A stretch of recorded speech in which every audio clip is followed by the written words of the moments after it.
Hii ni ziara kwa ajili ya kukagua hali ya mawasiliano pembezoni huku katika mipakani ambako mara kadhaa mawasiliano yamekuwa na mwingiliano. Kumekuwa na mwingiliano wa mawasiliano na nchi jirani.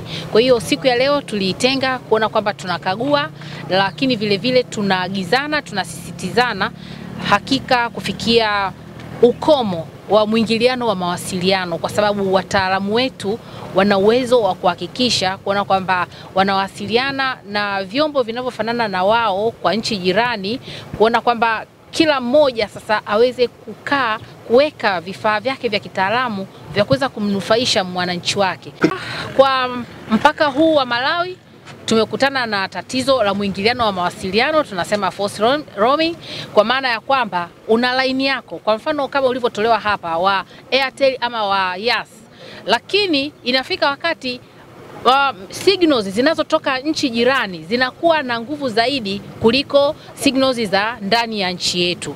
Hii ni kwa nini? Sio kwamba utaalamu unaofanyika kwenye minara ya Tanzania ni mdogo, la hasha, lakini ni umbali wa ule mnara ulipojengwa kutokea pale kwenye mpaka. Kwa hiyo unakuta ule mnara uliojengwa upande wa jirani kule huenda upo karibu na yule mtu anayetumia ile huduma. Kwa hiyo kile chombo chake kama ni simu ama ni radio inakuwa yupo karibu na ule mnara, na huenda mnara wa sisi Tanzania uko mbali kidogo na yule mtumiaji wa ile huduma. Kwa hiyo ninachoweza kusema, nimeshaagiza TCRA waweze kufanya mawasiliano na wenzao wa nchi jirani kuhakikisha kwamba wanawasimamia vema watoa huduma wao kule nchi jirani, ili ile minara wanavyoijenga, zile antena wanavyoziposition, wahakikishe wanaziweka kwenye upande ambao hauwezi kudisturb ile antena na minara ambayo ipo kwenye upande wa nchi yetu. Kwa hiyo kwa kutegemea hii ziara, ndani ya mwezi mmoja natarajia watakuwa wameshawasiliana, na kama kuna marekebisho watakuwa wameshayafanya. Lengo ni tunataka kupitia fedha anazozitoa Dr. Samia, wananchi wa Tanzania wanufaike na mawasiliano ya uhakika ya ndani ya nchi.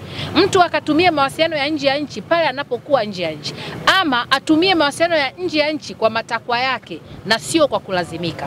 Kwenye upande wa simu pia tutaangalia hizo changamoto zote. Kama kuna mnara wa nchi jirani ambao una beam sana upande wetu, au kuna namna ya kitekniko tunaweza tukafanya, hilo nao pia tukalifanya. Kwa hiyo tutajaribu kufuatilia utekelezaji huu sisi pamoja na nchi za SADC. Upande wa Malawi na Zambia ni nchi ambazo kwenye jumuiya ya kusini mwa Afrika ambao ni SADC, ambao utaratibu wake kidogo unakuwa na tofauti kwa sababu unajumuisha wadau wengi kwenye mawasiliano. Lakini pia mheshimiwa, tumelipokea, tutarudi tena kwa mara nyingine, tutakuja kufanya pia special activity kwa eneo hili tu kwa kutumia vipimo vya quality of service bila kuangalia maeneo mengine yote mheshimiwa. Hivi vipimo tuna vipimo vya aina mbili, kwa hiyo nitaagiza vipimo vingine vya indoor na outdoor. Kuna gari ambayo nazunguka ni outdoor, lakini tutakuwa na vipimo vingine vya indoor. Mimi naomba unipe mwezi mmoja kwa ajili na vifaa vingine tutavileta kutoka Dar es Salaam. Yaani mwezi mmoja ni ripoti kamili, maana yake kufanya, kuchakata, kuwasiliana na watoa huduma, kama kuna enforcement measures, kuwapa maelekezo yote tukubaliana. Maana tukifanya vipimo pia tunaalika watoa huduma, mnajadiliana kwamba hapa sisi tumeona hivi, hebu na nyinyi angalie mnaonaje. Kwa mnakubaliana zile terms and conditions za kuweza kurekebisha mheshimiwa. Hapo nyuma kidogo tulikuwa tunafanya maeneo ya mjini, lakini sasa hivi tunafanya hadi wilayani. Kwa hiyo tunakuja maeneo ya wilayani, tutafanya vipimo vya ubora wa mawasiliano, kuangalia quality of service ya voice, data na SMS. Lakini pia timu, kama nilivyotangulia kusema kwenye kikao cha ndani mheshimiwa, kwamba timu yetu inapita kuangalia maeneo yenye changamoto ya mawasiliano namna hiyo. Kwa hiyo tukiona kama kuna neno kwenye changamoto, kwa mfano kama kule Tunduma tulioagiza watoa huduma waweza kufanya optimization, kwamba hapa nadhani watoa huduma wote wana minara. Kwa hiyo tunafanyaka pia kuangalia kwenye vipimo vyetu vya kutumia spectrum analyzer, wote wana minara. Inatokea labda false roaming, inawezekana kwanza labda mtandao husika labda umecheza, sasa inamforce mtu kuhamia upande wa pili. Kwa maana sio tatizo la muda mrefu, tunapitaka pia kufanya elimu na kuuliza, au kuna changamoto nyingine za mtoa huduma mwenyewe. Lakini labda kama mtu anatoka labda akienda upande wa Malawi, nilikuwa naongelea labda kama ile signal levels zinashuka, kwa mitandao kule inakuwa na nguvu sana, ambao solution yake tulisema kwamba ni vyema tutazidi kutoa elimu, na tutakuja kwa mara ya pili kuja kutoa elimu kwamba jinsi ya kuzuia false roaming kwa kutumia ile SSD, na maelekezo mengine pia kwa kushirikiana na watu wa huduma waweze kutuma message zile, ili ule utaratibu wa kuweza kuzuia zile false roaming.